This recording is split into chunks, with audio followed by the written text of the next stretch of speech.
Welcome to Promise United Church of Christ, and join us as our service has already begun. The second reading today comes from the Gospel of John, chapter 12, verses 1 through 11. 6 days before the Passover, Jesus came to Bethany, the home of Lazarus, whom he had risen from the dead.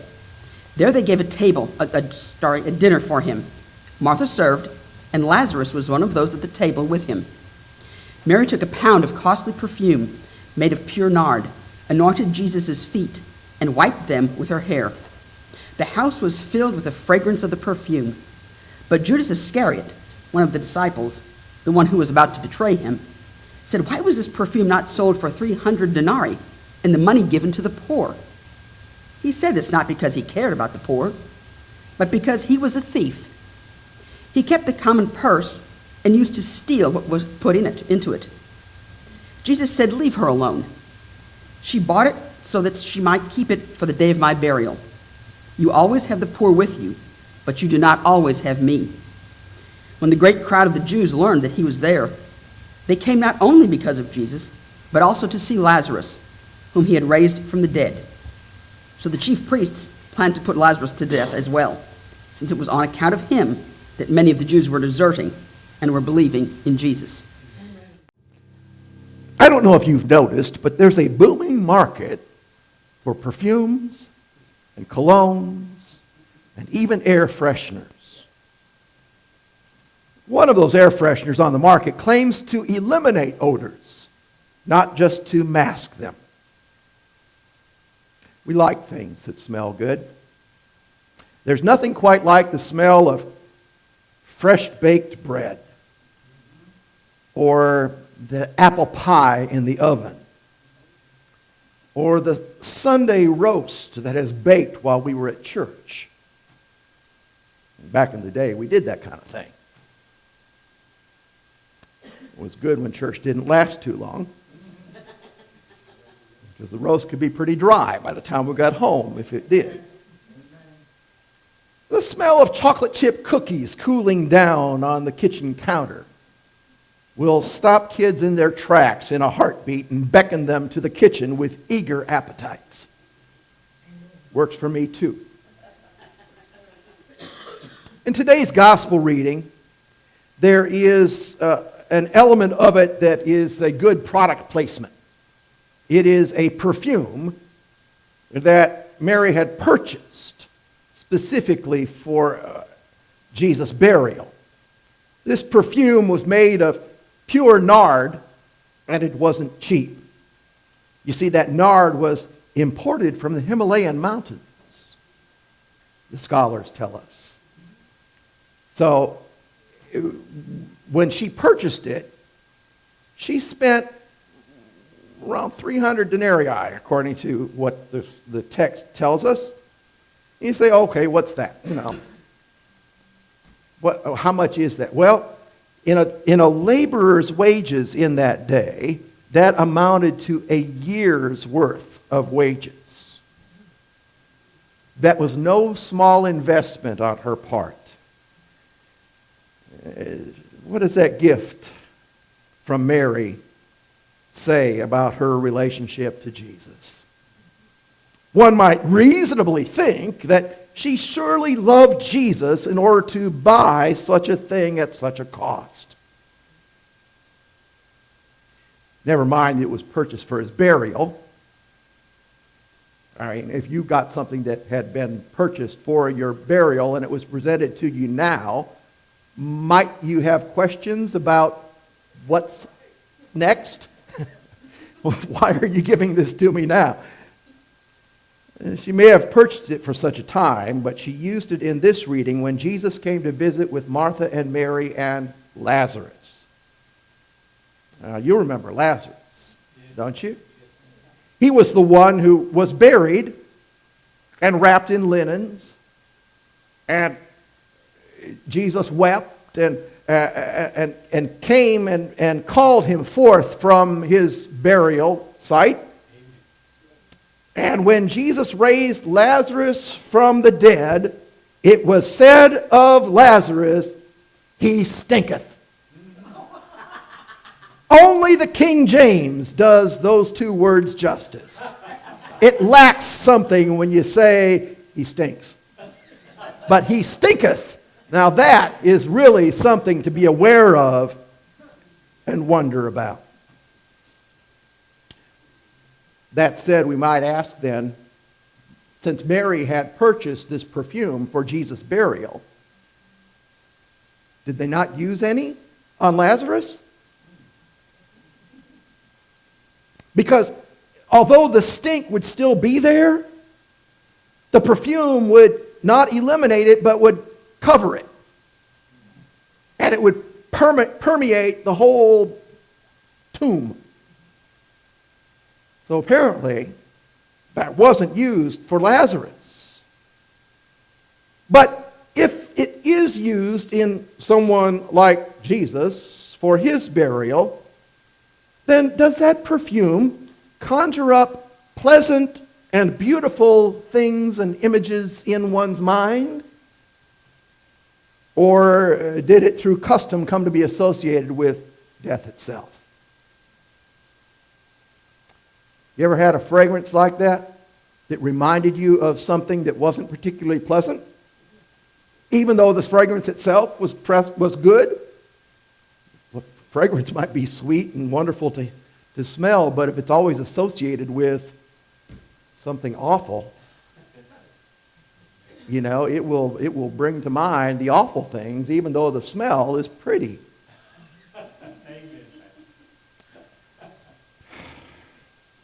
There's a few of those. We can think of a few, come up with some examples. In the story of Jesus there with Mary wiping Jesus' feet, anointing them with this perfume and wiping them with her hair, that fragrance must have permeated the entire household. Sometimes fragrances will do that. Every nook and cranny smells like that perfume. You can't escape it. Not that you'd want to, but you can't. It's everywhere. It was fragrant enough to be used to counteract that all too familiar smell of death. And if it could do that, then it could be smelled in every place in the entire household.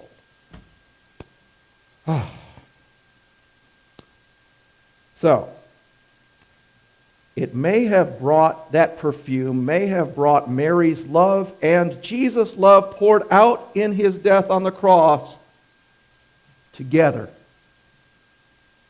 The fragrance was one of faith that was purchased well before it was needed.